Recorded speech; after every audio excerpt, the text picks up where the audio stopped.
ছেলে কানান কিংবা তার স্ত্রী, তারা কিন্তু নূহ আলাইহিস সালামের প্রতি ঈমান আনেনি। তার মানে বাবা নবী হয়ে অনেক সময় ছেলে ঈমান আনতে পারেনি, তার ভাগ্যে সেটা জোটেনি। নূহ আলাইহিস সালাম নবী ছিলেন, কিন্তু তার স্ত্রী তার প্রতি ঈমান আনেনি। এজন্য আল্লাহ তাআলা বলছেন, ইন্নাকা লা তাহদি মান আহবাবতা ওয়ালাকিন্নাল্লাহা ইয়াহদি মান ইয়াশা।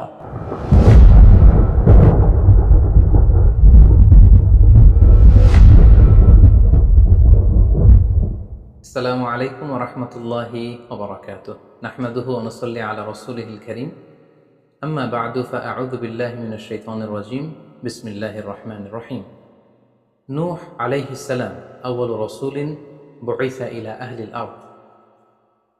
সাইয়েদনা আদম আলাইহিস সালাম এবং ইদ্রিস আলাইহিস সালামের পরে আল্লাহ তাআলা নূহ আলাইহিস সালামকে পৃথিবীর সর্বপ্রথম রাসূল করে এই পৃথিবীতে প্রেরণ করেছেন। এবং আল্লাহ তাআলা ওনাকে বলেছেন আবদান শাকুরা, মানে হচ্ছে অ্যান অবিডিয়েন্ট সার্ভেন্ট অফ আল্লাহ। আল্লাহ তাআলার একজন কৃতজ্ঞ বান্দা হিসেবে আল্লাহ তাআলা কালামুল্লাহ মাজিদে নূহ আলাইহিস সালামকে এই উপাধি দিয়েছিলেন। পাশাপাশি তিনি হচ্ছেন উলুল আজমি মিনার রসুল, অর্থাৎ 5 জন নবীকে আল্লাহ তাআলা কুরআনুল কারীমে দৃঢ় প্রত্যয়ী বা দৃঢ়চেতা রাসূল হিসেবে ঘোষণা করেছেন। নূহ আলাইহিস সালাম হচ্ছেন তাদের মধ্য থেকে অন্যতম। সাউদার্ন ইরাকের একটি শহরে, যেটি কুফা শহরের নিকটবর্তী একটি শহর, এমন একটি শহরে আল্লাহ তাআলা নূহ আলাইহিস সালামকে নবী হিসেবে প্রেরণ করেছিলেন। সাইয়েদনা আদম আলাইহিস সালাম থেকে শুরু করে নূহ আলাইহিস সালাম পর্যন্ত টানা 1000 বছর পর্যন্ত পৃথিবীতে শিরকের সূচনা বা উৎপত্তি হয়নি। বেসিকলি নূহ আলাইহিস সালামের জামানাতেই এই পৃথিবীতে সর্বপ্রথম শিরকের সূচনা হয়েছিল। ইবলিস শয়তান সর্বপ্রথম নূহ আলাইহিস সালামের জামানার যে কওমের লোকেরা, তাদের কাছে শিরকের ইন্ট্রোডিউস করেছিল। তাদের সময়ে 5 জন আল্লাহওয়ালা ব্যক্তি ছিল। তাদের ইন্তেকালের পরে শয়তান সেই জনগোষ্ঠীর লোকদের কাছে এসে বলল, তোমরা এই সমস্ত কি ইবাদত করছো? তোমাদের পূর্বপুরুষেরা যেমনভাবে আল্লাহ তাআলার কাছে ইবাদত করে নিজেদেরকে সঁপে দিয়েছিল, তার সামনে তো তোমাদের ইবাদত কিছুই নয়। তোমরা একটা কাজ করো, তোমাদের 5 জন আধ্যাত্মিক পুরুষ বা আল্লাহর প্রিয় বান্দাদের 5টি মূর্তি তৈরি করে তোমরা তোমাদের ইবাদতগাহের পাশে রাখো। ফলে তাদের চেহারা দেখলে তাদের বেশি বেশি ইবাদতের কথা তোমাদের স্মরণ হবে এবং তোমরা আল্লাহ তাআলার ইবাদত করার ব্যাপারে বেশি আগ্রহী হবে। তারা এই শয়তানের মুখরোচক চমৎকার এই কথা শুনে তাদের শ্রেষ্ঠ 5 জন সন্তান বা আল্লাহওয়ালা 5 জন ব্যক্তির 5টি মূর্তি তৈরি করে তাদের ইবাদত গাহের ভেতরে তারা স্থাপন করল। এবং আসলেই তারা যখন এই 5 জন ব্যক্তিদের মূর্তির দিকে তাকাতো, তাদের আল্লাহ তাআলার ইবাদতের কথা তাদের স্মরণ হতো। ফলে তারা আল্লাহ তাআলার বেশি বেশি ইবাদত করতে লাগলো। এই জেনারেশন এভাবেই বেশি বেশি আল্লাহ তাআলার ইবাদতের মধ্য দিয়ে তারা পার করতে লাগলো। কিন্তু পরবর্তী জেনারেশন যখন আসলো, শয়তান তাদের কাছে এমনভাবে কুমন্ত্রণা বা টেম্পটেশন দিল, ফলে ওই প্রজন্ম তারা আল্লাহ তাআলার এক আল্লাহর ইবাদতকে ভুলে গিয়ে এই 5 জন শ্রেষ্ঠ আল্লাহর ওয়ালির মূর্তির সামনে দাঁড়িয়ে সেখানেই তারা মানত করতে শুরু করলো এবং এক আল্লাহর ইবাদত বাদ দিয়ে সেই মূর্তিগুলোর ইবাদত শুরু করে দিল। এভাবেই সাইয়েদনা নূহ আলাইহিস সালামের জামানাতে সর্বপ্রথম শিরকের সূচনা হয়। পবিত্র কালামুল্লাহ মাজিদে আল্লাহ তাআলা এই ঘটনাটি এভাবে উল্লেখ করেছেন যে নূহ আলাইহিস সালামের জামানায় যারা নেতৃত্ব স্থানীয় ছিল, তারা সাধারণ লোকদেরকে উদ্দেশ্য করে বলতো, ওয়াকালু লা তাযারুন্না আলিহাতাকুম ওয়ালা তাযারুন্না ওয়াদ্দান ওয়ালা সুওয়াআ ওয়ালা ইয়াগুথা ওয়া ইয়াউকা ওয়া নাসরা। অর্থাৎ আমাদের যে 5 জন বিখ্যাত ব্যক্তি, তাদের নাম ছিল ওয়াদ্দান, সুওয়াআন, ইয়াগুথ, ইয়াউক এবং নাসর। তোমরা এদের ইবাদত ছেড়ে দিও না, বরং তোমরা এদের উপাসনা করতে থাকো। ফলে এই আয়াত প্রমাণ করে যে নূহ আলাইহিস সালামের জামানাতে সর্বপ্রথম শিরকের উৎপত্তি হয়েছিল। কিন্তু নূহ আলাইহিস সালাম তার জাতিগোষ্ঠীর কাছে এক আল্লাহর দাওয়াত দিয়ে যেতে লাগলেন। তিনি বলতে আরম্ভ করলেন, ইয়া কওমি আবুদুল্লাহ মা লাকুম মিন ইলাহিন গায়রুহু আফালা তাত্তাকুন। হে আমার জাতিগোষ্ঠীর লোকেরা, হে আমার জনগোষ্ঠীর লোকেরা, তোমাদের কি হলো? তোমরা কেন এক আল্লাহর ইবাদত করছো না? তোমরা কি আল্লাহকে ভয় পাও না? এবং তিনি বললেন যে আল্লাহ তাআলা আমাকে তার বাণী বাহক হিসেবে, প্রেরিত রাসূল হিসেবে তোমাদের কাছে পাঠিয়েছেন। এই যে আমি তোমাদেরকে তাওহীদের বা এক আল্লাহর ইবাদতের দিকে দাওয়াত দিচ্ছি, এজন্য তো আমি কোনো পারিশ্রমিক তোমাদের কাছে চাচ্ছি না, বরং তোমরা যেভাবে শিরক করে যাচ্ছ, এক আল্লাহ ছাড়া মূর্তির পূজা করে যাচ্ছ, ইন্নী আখাফু আলাইকুম আযাব ইয়াউমিন আযীম, আমি তোমাদের উপর কঠিনতম আযাব আসার আশঙ্কা করছি। সো তোমরা শিরক ছেড়ে দিয়ে, মূর্তি পূজা ছেড়ে দিয়ে, পৌত্তলিকতা ছেড়ে দিয়ে এক আল্লাহ তাআলার ইবাদতের দিকে ফিরে আসো। নূহ আলাইহিস সালাম যখন তার জাতিগোষ্ঠীর লোকদের কাছে তাওহীদের দাওয়াত বা এক আল্লাহর ইবাদতের দাওয়াত দেয়া শুরু করলেন, তার জাতির লোকেরা, তার কওমের লোকেরা নানা ধরনের টাল বাহানা, অজুহাত এবং বিভিন্ন ধরনের যুক্তি তারা স্থাপন করতে শুরু করলো। তাদের প্রথম যুক্তি ছিল যে, হে নূহ, কেন আমরা তোমার দাওয়াতে সাড়া দেব? কারণ সমাজের নিম্ন শ্রেণীর লোকেরা হচ্ছে তোমার অনুসারী। আরাযিলুনা বাদিয়ার রাই ওয়ামা নারাকা ইত্তাবাআকা ইল্লাল্লাযীনা হুম আরাযিলুনা বাদিয়ার রাই। কারণ আমরা দেখতে পাচ্ছি সমাজের লো ক্লাসের যারা লোকজন, নিম্ন শ্রেণীর লোকজন, নিম্ন পেশার লোকজন, এরাই হচ্ছে তোমার ফলোয়ার। তোমরা আগে এই সমস্ত লোকদেরকে তোমার আশপাশ থেকে সরাও, তখন আমরা তোমার এ দাওয়াতকে গ্রহণ করব।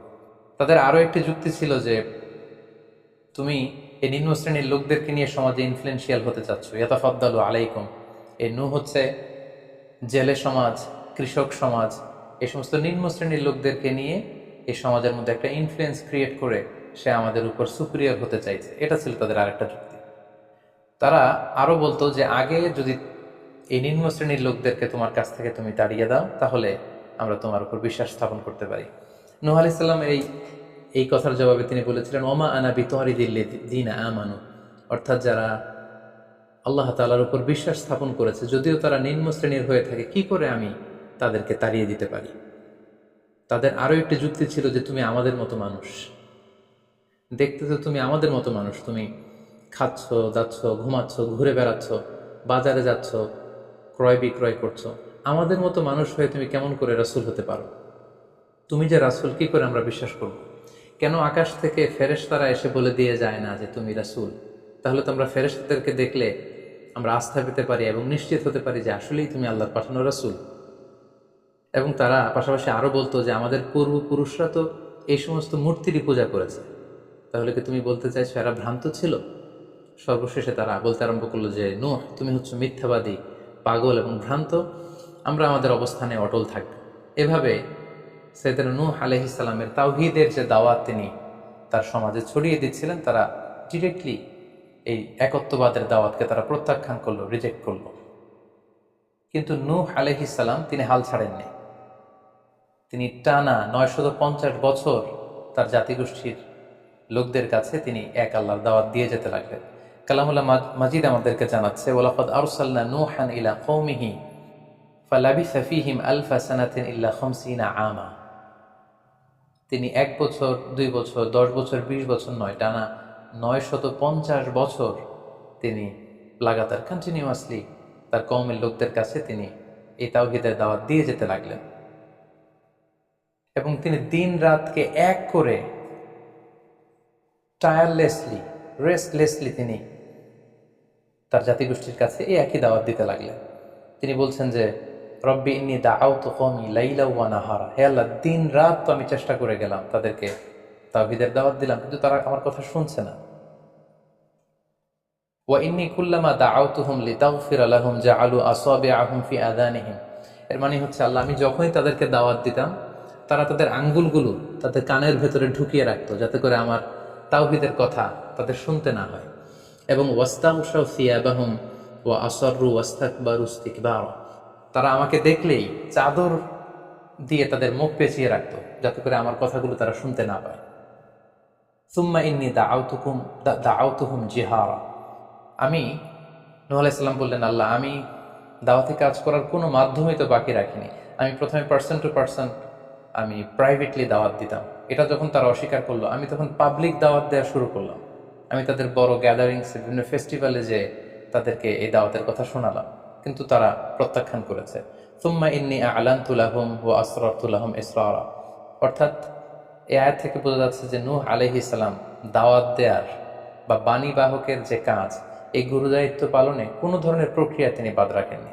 তিনি দিনে রাতে, তিনি প্রাইভেটলি, তিনি পাবলিকলি, তিনি উৎসাহ প্রদানের মাধ্যমে, জান্নাতের সুসংবাদ দেওয়ার মাধ্যমে, কিংবা জাহান্নামের ভয় দেখানোর মাধ্যমে নানাভাবে তার জাতিগোষ্ঠীর কাছে আখিরাতের কথা, আখিরাতে আল্লাহ তাআলার সুপ্রিম কোর্টের কাঠগড়ায় দাঁড়িয়ে জবাবদিহিতার কথা, এক আল্লাহর একত্ববাদের কথা, এ দাওয়াতগুলো তিনি দিয়ে গিয়েছেন।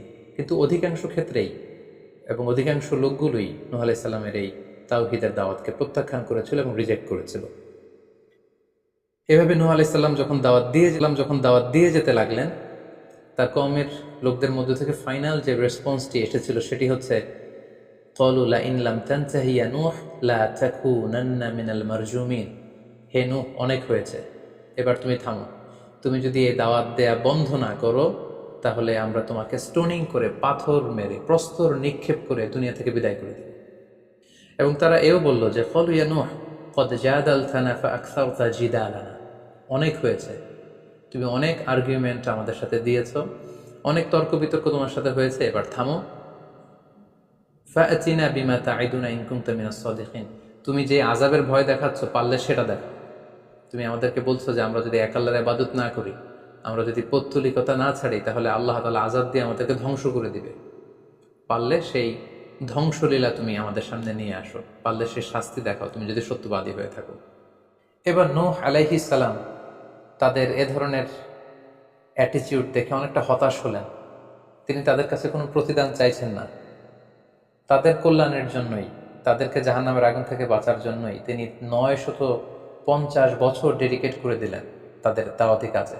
কিন্তু তারা যখন দাওয়াতি কাজে সাড়া দিচ্ছে না, অবশেষে হতাশ হয়ে নূহ আলাইহিস সালাম আল্লাহকে দোয়া করলেন, আল্লাহ ফাফতাহ বাইনি ওয়া বাইনাহুম ফাতহান, আমি আর পারছি না, আপনি এবার এসপার ওসপার করে দিন, আপনি একটা ফয়সালা করে দিন। অবশেষে তিনি বদদোয়া করে বসলেন, তাদের উপর অভিশাপ দিয়ে ফেললেন, কার্ডস করে বসলেন। তিনি বললেন, রব্বি লা তাযার আলাল আরদি মিনাল কাফিরিনা দাইয়ারা। হে আল্লাহ, আপনি এমন আযাব পাঠান, আযাব দিয়ে আপনি কাফিরদের আন্ডা বাচ্চা কাউকে আপনি অবশিষ্ট রাখবেন না। পুরো কাফির সমাজ, মুশরিক সমাজকে আপনি আযাব দিয়ে ধ্বংস করে দেন।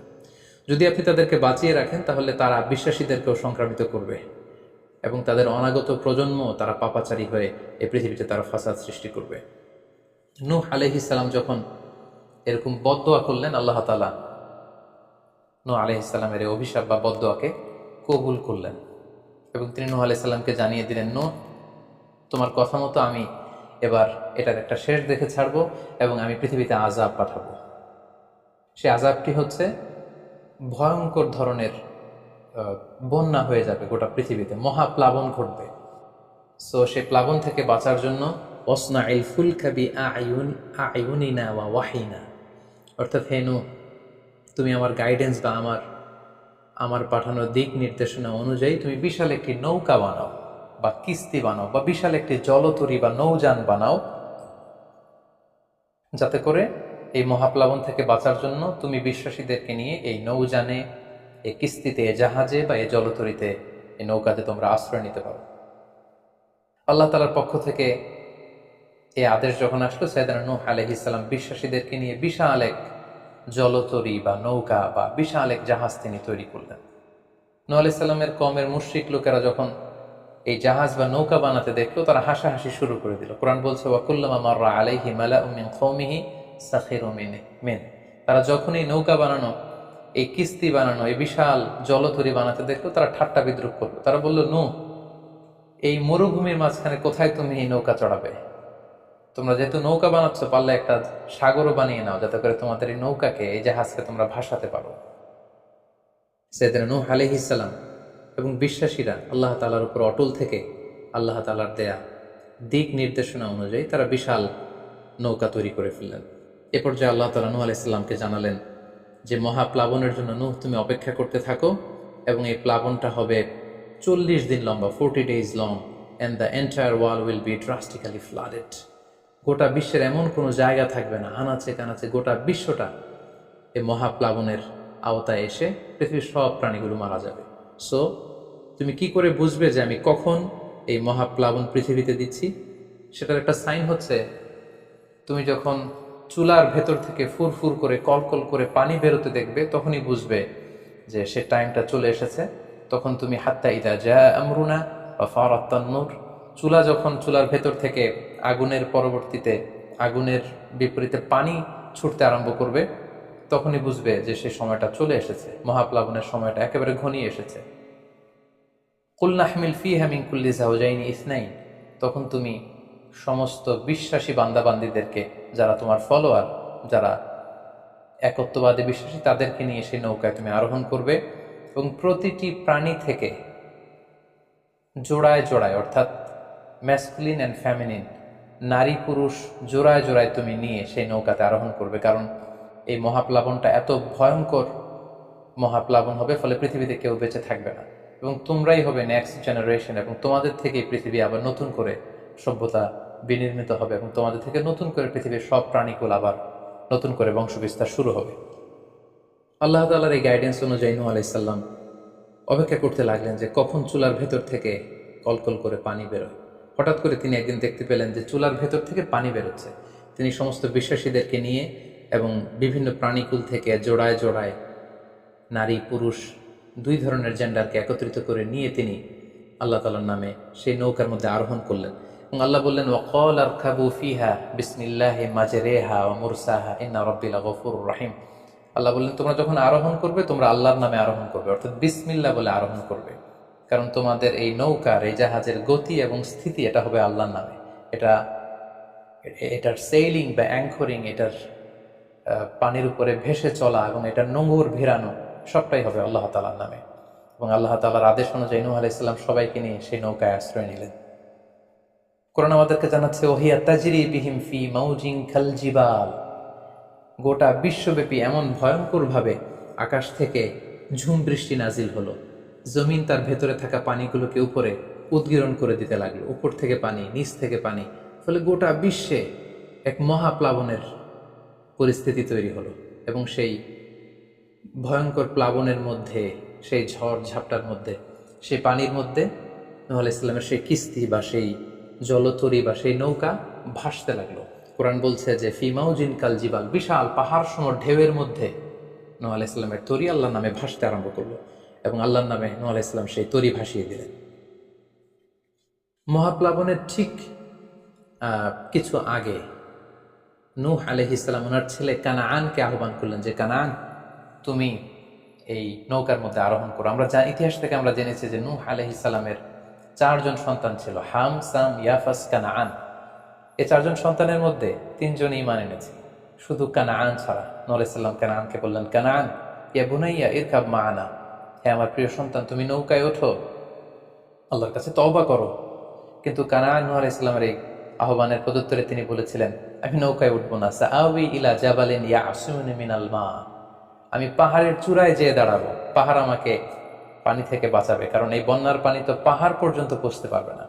নূহ আলাইহিস সালাম বললেন, ক্বালা লা আসিমাল ইয়াউমা মিন আমরিল্লাহ ইল্লা মান রাহিম, হে কানাআন, আজকে আল্লাহর এই গজব থেকে, এই আযাব থেকে, এই মহাপ্লাবন থেকে বাঁচানোর কেউ নাই, কেউ তোমাকে বাঁচাতে পারবে না। পাহাড় তোমাকে আজকে সুরক্ষা দিতে পারবে না, বাঁচাতে পারবে না, আজকে বাঁচানোর কেউ নেই, তুমি তাড়াতাড়ি উঠে আসো এখানে।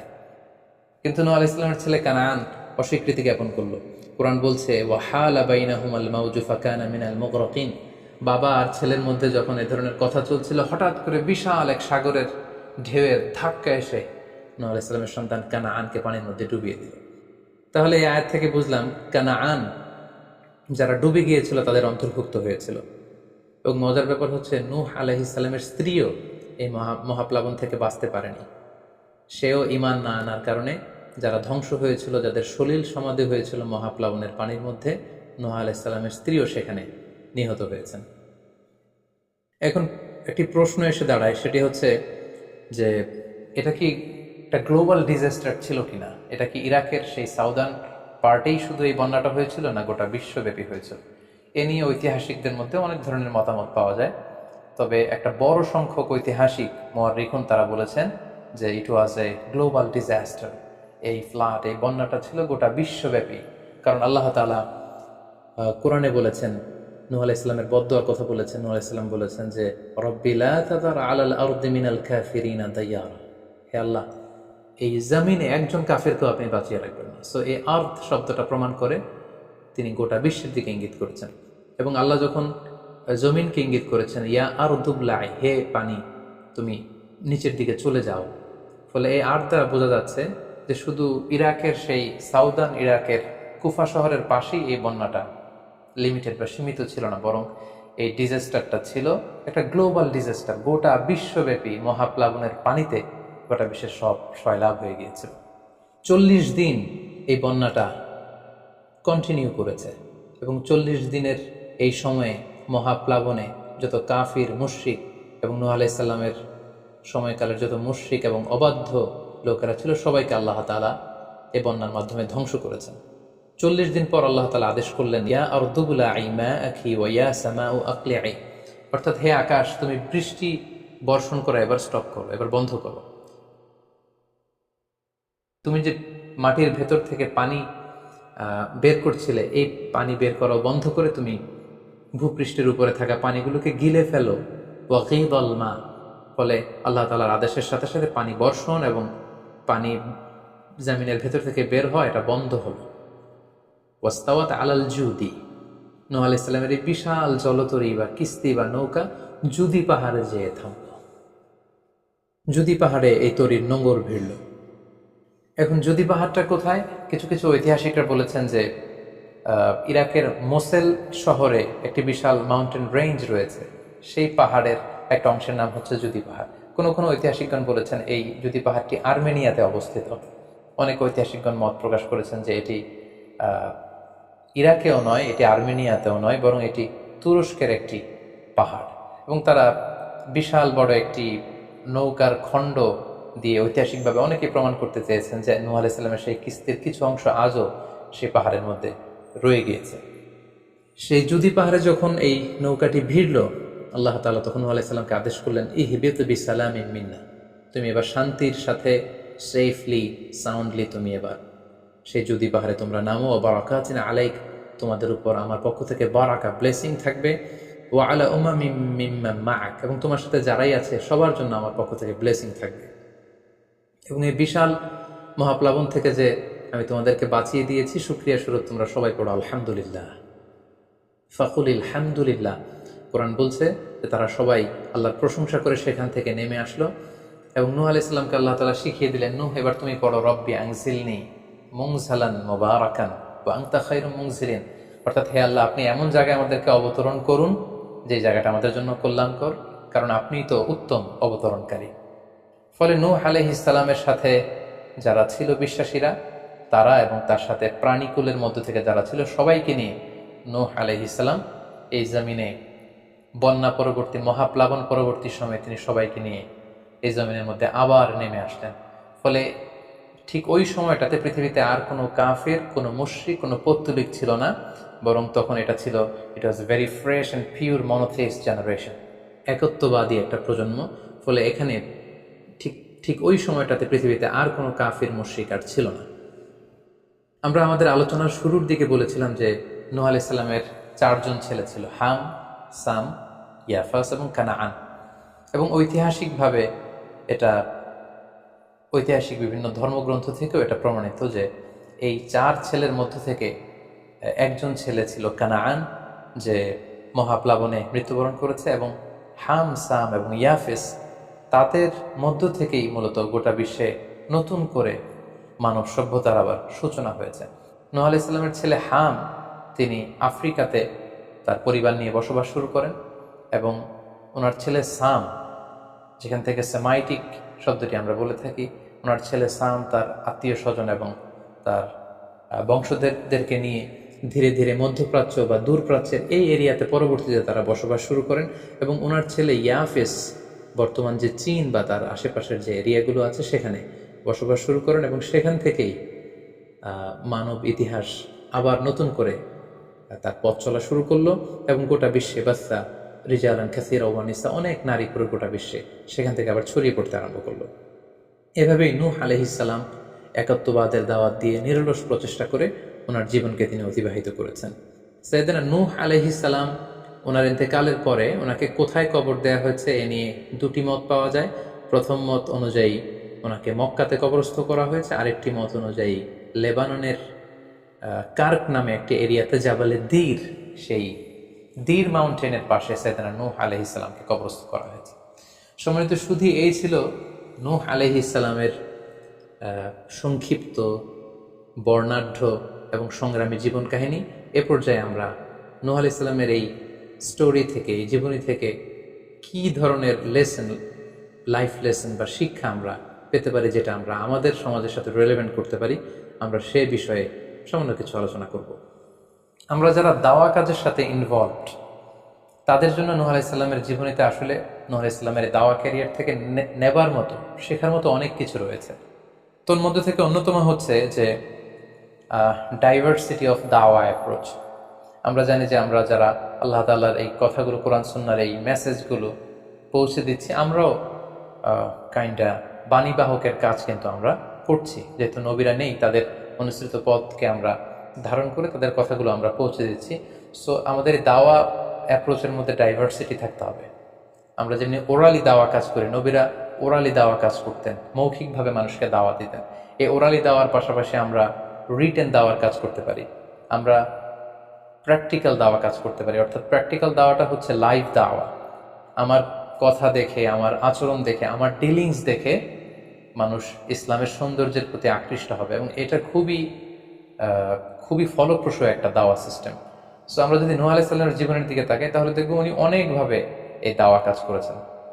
উনি প্রথম পার্সন টু পার্সন টার্গেট করে তাকে একা একা বোঝাতেন। এটা যখন কাজ না করতো, প্রাইভেট দাওয়া থেকে উনি পরে সুইচ করলেন পাবলিক দাওয়াতে। কোরআন আমাদেরকে জানিয়েছে যে তার কওমের বিভিন্ন ফেস্টিভ্যালগুলোতে, সেখানকার বিভিন্ন পাবলিক গ্যাদারিংসগুলোতে, সেখানকার বিভিন্ন ক্লাবগুলোতে তিনি যে এক আল্লাহর দাওয়া তিনি সেখানে পেশ করেছেন। পাশাপাশি নূহ আলাইহিস সালাম তার সময়ের সম্ভ্রান্ত ব্যক্তিবর্গ যারা, তাদেরকে স্পেশালি তিনি দাওয়া কাজের আওতায় নিয়ে এসেছেন। এলিট সোসাইটি যারা, আমরা যদি আল্লাহ রাসূল সাল্লাল্লাহু আলাইহি ওয়াসাল্লামের দাওয়া অ্যাক্টিভিটির দিকে তাকাই, তাহলে দেখব যে উনিও কিন্তু সানাদিদে কোরাইশের যারা লিডার শ্রেণী ছিল, গণ্যমান্য ব্যক্তিবর্গ ছিল, তাদেরকে তিনি স্পেশালি দাওয়া কাজ করতেন তাদের সাথে। কারণ আমরা জানি যে একটা সমাজের লিডার যদি ইসলামের পথে আসে, ফলে তার যে লক্ষ লক্ষ ফলোয়ার থাকবে, তারাও তার দ্বারা ইনফ্লুয়েন্স হয়ে তারাও ইসলামের পথে চলে আসবে। এবং আল্লাহ রাসূল সাল্লাল্লাহু আলাইহি ওয়াসাল্লামের জীবনে তো আমরা দেখেছি যে কোনো গোষ্ঠীর বা কোনো কওমের বা কোনো ট্রাইবের গোত্র প্রধান যখন কালিমা পড়ে মুসলমান হয়েছে, তার দেখা দেখি গোত্রের সকল নারী পুরুষ তারাও মুসলমান হয়ে গেছে। দাওয়া কাজ আঞ্জাম দেওয়ার ক্ষেত্রে যারা এলিট সোসাইটি বা সমাজের গণ্যমান্য ব্যক্তিবর্গ যারা থাকবে, তাদেরকে দাওয়া দেওয়ার ক্ষেত্রে আমাদেরকে স্পেশাল এফোর্ট দিতে হবে। কারণ তাদেরকে যদি আমরা ইসলামের পক্ষে, সত্যের পক্ষে কনভিন্সড করতে পারি, ফলে তারা সমাজের আরো অনেক লোককে ইনফ্লুয়েন্স করে ইসলামের সুশীতল বাণীর ভেতরে নিয়ে আসতে পারবে। তো এর মানে এই নয় যারা নিম্ন শ্রেণীর বা যারা সমাজের মধ্যবিত্ত বা নিম্ন মধ্যবিত্ত যে ফ্যামিলিগুলো রয়েছে বা যে সমস্ত লোকজন রয়েছে, তাদেরকে আমরা গুরুত্ব দিব না, ব্যাপারটি এমন নয়। বরং নূহ আলাইহিস সালামের ঘটনা থেকে আমরা বুঝতে পারছি যে একটা হচ্ছে মাস পিপলদের জন্য দাওয়া, আর একটি হচ্ছে যারা সমাজের উচ্চ শ্রেণী, তাদের জন্য স্পেশালি কিছু টাইম স্পেন্ড করা, তাদেরকে আলাদাভাবে দাওয়া দেওয়া, অথবা তাদের উপযোগী করে দাওয়া অ্যাক্টিভিটি তাদের কাছে যদি আমরা প্রেজেন্টেশন করতে পারি, তাহলে নিঃসন্দেহে তারাও ইসলামের সৌন্দর্যের দ্বারা আকৃষ্ট হবে। নূহ আলাইহিস সালামের এই জীবন কাহিনী থেকে আমরা আরও একটি বিষয় শিখতে পারি, সেটি হচ্ছে দাওয়া কাজে কখনো হতাশ হওয়া যাবে না, নিরাশ হওয়া যাবে না, এবং হাল ছাড়া যাবে না, বরং ভরসা রাখতে হবে আল্লাহর উপর। কারণ আমরা কয় বছর দাওয়া কাজ করে যাচ্ছি, আমরা কতটুকু এফোর্ট দিয়েছি, আমরা কতটুকু টাইম স্পেন্ড করেছি, আমরা কতটুকু স্যাক্রিফাইস করেছি। আমরা যদি নূহ আলাইহিস সালামের জীবনের দিকে তাকাই, তাহলে দেখব যে তিনি টানা 950 বছর টানা লাগাতার তিনি তার জাতিগোষ্ঠীর কাছে দাওয়াতি কাজ করেছেন, কিন্তু তিনি নিরাশ হননি, হতাশ হননি, হাল ছেড়ে দেননি, তিনি ভরসা রেখেছিলেন আল্লাহ তাআলার উপর। সো আমরা যারা দাওয়া কাজ করছি, আমরা ইনস্ট্যান্ট ফলাফলের জন্য যেন বসে না থাকি, আমরা আমাদের দায়িত্বটুকু পালন করব। নূহ আলাইহিস সালামের এই স্টোরি থেকে আমরা আরও একটি বিষয় শিখতে পারি, সেটা হচ্ছে আমাদের কাজ হচ্ছে ইফোর্ট দেয়া, বাট এটার কমপ্লিশন, এটার রেজাল্ট আসবে আল্লাহ তাআলার পক্ষ থেকে। আরবিতে বলা হয় যে আস-সা'য়ু মিন্না ওয়াল ইতমামু মিনাল্লাহ, প্রচেষ্টা করার মালিক আমরা, সফলতা দেওয়ার মালিক হচ্ছেন আল্লাহ। আমি অনেক দাওয়াতি কাজ করছি, কিন্তু আমার দাওয়াতি কাজে কেউ সাড়া দিচ্ছে না, কেউ রেসপন্স করছে না, আমার দাওয়াতি কাজে কেউ ইসলামের প্রতি আকৃষ্ট হচ্ছে না, ইট ডাজন্ট মিন দ্যাট আমি একজন ব্যর্থ দায়ী, না, এটা কখনোই না। বরং আমি সিনসিয়ারিটির সাথে আমার সর্বোচ্চ প্রচেষ্টাটুকু আমি করছি কিনা, সেটাই হচ্ছে দেখার বিষয়। আমার কত ফলোয়ার, আমার ডাকে কত মানুষ সাড়া দিল, এটা দেখার বিষয় না, বরং আমি আমার রোলটা প্লে করতে পারছি কিনা সিনসিয়ারিটির সাথে, এটা হচ্ছে দেখার বিষয়। এর কারণ হচ্ছে আল্লাহর হাবিব সাল্লাল্লাহু আলাইহি ওয়াসাল্লাম বলেছেন, কিয়ামতের দিন অনেক নবী দাঁড়াবে যাদের ফলোয়ার হচ্ছে হাতে গোনা অল্প কয়েকজন, মানে অল্প কয়েকজন ঈমান এনেছিল। পৃথিবীতে অনেক নবী ছিল, তারা কিয়ামতের দিন দাঁড়াবে, তার বিশ্বাসী উম্মতের সংখ্যা হচ্ছে মাত্র 2 জন। পৃথিবীতে এরকম অনেক নবী ছিল, কিয়ামতের দিন তিনি দাঁড়াবেন, তার উপর বিশ্বাস এনেছিল মাত্র 1 জন, মানে নবীও 1 জন, তার প্রতি ঈমানও এনেছে মাত্র 1 জন। এমনও অনেক নবী কিয়ামতের দিন আল্লাহ তাআলার দরবারে দাঁড়াবে যেই নবীর কোনো ফলোয়ার নাই, যেই নবীর কোনো বিশ্বাসী উম্মত নাই, অর্থাৎ নবী শুধু একা, তার সারা জীবনের দাওয়া কাজে কেউ তার ডাকে সাড়া দেয়নি। তার মানে কি তিনি ব্যর্থ? নেভার, কখনো না। তিনি তার দায়িত্বটুকুন পালন করেছেন, এজন্য তিনি আল্লাহ তাআলার দরবারে তিনি সফল। সো কে আপনার ডাকে সাড়া দিবে, কে ইসলামের পথে আসবে, এটা আমাদের দেখার বিষয় না। আমাদের দেখার বিষয় হচ্ছে আমরা আমাদের দায়িত্বটুকুন পালন করেছি কিনা, আমরা কোরআনের ইসলামের সুন্দর বিউটিফুল মেসেজগুলো আমরা পৌঁছে দিতে পেরেছি কিনা। That should be hour concern, সেটাই হচ্ছে আমাদের দায়িত্ব। সূরা হুদে নূহ আলাইহিস সালামের ফলোয়ার কত ছিল এ ব্যাপারে আমরা জানতে পারি। আল্লাহ তাআলা বলছেন, ওয়ামা আহমানা মাআহু ইল্লা কালিল, মানে নূহ আলাইহিস সালামের জাতিগোষ্ঠীর হাতে গোনা অল্প কিছু লোক ছাড়া তার প্রতি অন্যান্যরা ঈমান আনেনি। এই অল্প কিছু লোক, তাদের সংখ্যা কত? তাফসীর ইবনে কাসীরে এসেছে, সাইয়েদনা ইবনে আব্বাস বলেন যে কানু 80 নাফসান মিনহুম নিসাউহুম, নারী পুরুষ মিলিয়ে 80 জন। Could you imagine that? 950 বছরের দাওয়াতি ক্যারিয়ারে ওনার উপর ঈমান এনেছে মাত্র 80 জন। তার মানে প্রতি 100 বছরে অন অ্যান অ্যাভারেজ 10 জন ওনার উপর ঈমান আনেনি। কিন্তু উনি হচ্ছেন উলুল আজমি মিনার রুসুল, এই মহাবিশ্বের 5 জন শ্রেষ্ঠতম নবীদের মধ্যে থেকে তিনি হচ্ছেন অন্যতম। তো আমাদেরকে দেখতে হবে আমরা আমাদের দায়িত্বটুকুন পালন করছি কিনা, কতজন আমাদের ডাকে সাড়া দিল, কতজন আমাদের ফলোয়ার হলো, কতজন ইসলামের পথে আসলো কে আসলো না, সেটা আল্লাহ তাআলা নির্ধারণ করবেন। নূহ আলাইহিস সালামের জীবনী থেকে আমরা আরও যে শিক্ষাটি পাই, এবং এটি খুবই গুরুত্বপূর্ণ একটি লেসন, সেটা হচ্ছে হিদায়া অনলি বিলংস টু আল্লাহ। হেদায়েত দেওয়ার মালিক হচ্ছেন Allah. Canaan and the wife of Nuh for example, যেমন নূহ আলাইহিস সালামের ছেলে কানাআন কিংবা তার স্ত্রী, তারা কিন্তু নূহ আলাইহিস সালামের প্রতি ঈমান আনেনি। তার মানে বাবা নবী হয়ে অনেক সময় ছেলে ঈমান আনতে পারেনি, তার ভাগ্যে সেটা জোটেনি। নূহ আলাইহিস সালাম নবী ছিলেন, কিন্তু তার স্ত্রী তার প্রতি ঈমান আনেনি। এজন্য আল্লাহ তাআলা বলছেন, ইন্নাকা লা তাহদি মান আহবাবতা ওয়ালাকিন্নাল্লাহা ইয়াহদি মান ইয়াশা। হে নবী, আপনি যাকে চান তাকে আপনি হেদায়েত দিতে পারবেন না, কারণ হেদায়েত দেওয়ার মালিক আপনি নন। হেদায়েত দেওয়ার নিরঙ্কুশ একচ্ছত্র ক্ষমতা হচ্ছে শুধুমাত্র কেবলমাত্র আল্লাহ তাআলার হাতে। তিনি যাকে চাইবেন তাকে তিনি হেদায়েত দেন, আমরা চাইলেই কাউকে হেদায়েত দিতে পারবো না। নূহ আলাইহিস সালামের জীবনী থেকে আরও একটি বড় শিক্ষা হচ্ছে যে আল্লাহ তাআলা হুট করেই কাউকে আযাব দেন না বা শাস্তি পাঠান না, বরং আল্লাহ তাআলা বারবার সুযোগ দিয়ে থাকেন।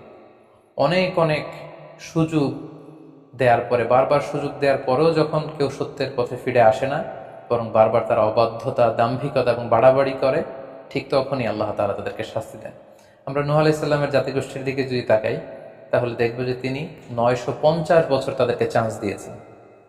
এত লম্বা সময় তাদেরকে সুযোগ দেওয়ার পরেও তারা সত্যের পথে ফিরে আসেনি। অতঃপর আল্লাহ তাআলা মহাপ্লাবন দিয়ে পুরো জাতিগোষ্ঠীকে ধ্বংস করে দিয়েছেন। নূহ আলাইহিস সালামের জীবনী থেকে সর্বশেষ যে শিক্ষাটি আমরা পাই, সেটি হচ্ছে সব ধ্বংস নয়। কিছু ধ্বংস আছে যেটা আবার নতুন করে সৃষ্টি করে, অর্থাৎ সৃষ্টির জন্য ধ্বংস। আমরা যদি দেখি যে আল্লাহ তাআলা এমন এক গজব পাঠালেন, এমন এক পানিশমেন্ট দিলেন, এমন এক মহাপ্লাবন দিলেন, যেটা দিয়ে গোটা পৃথিবীবাসীকে তিনি ধ্বংস করেছেন, অল্প কিছু মানুষ ছাড়া। কিন্তু আমরা যদি অন্য দিক থেকে খেয়াল করি, তাহলে দেখব যে এই ধ্বংসটি ধ্বংসের জন্য নয়, এই ধ্বংসটি ছিল নতুন করে সৃষ্টির জন্য। আমরা দেখি যে অনেক এলাকাতে অগ্নিকাণ্ড ঘটে, সেখানে হয়তো বেড়ার ঘর ছিল, টিনের ঘর ছিল, তো অগ্নিকাণ্ড ঘটার পরে সেখানে বিশাল করে বিল্ডিং তৈরি হয়। তার মানে সব ধ্বংসের জন্য নয়, কিছু ধ্বংস আছে সৃষ্টির জন্য। নূহ আলাইহিস সালামের ক্ষেত্রেও এই ধ্বংসের ব্যাপারটি ঠিক এমনই ঘটেছিল। এই ধ্বংসটা শুধু ধ্বংসের জন্য নয়, বরং কাফিরদেরকে, মুশরিকদেরকে ধ্বংস করে দিয়ে নতুন এক একত্ববাদী প্রজন্মের সূচনা যাতে পৃথিবীতে ঘটে, সেজন্য আল্লাহ তাআলা এই ধ্বংসের সূচনা করেছিলেন।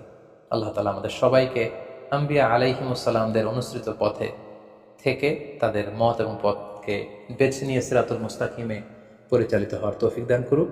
আসসালামু আলাইকুম ওয়া রাহমাতুল্লাহ।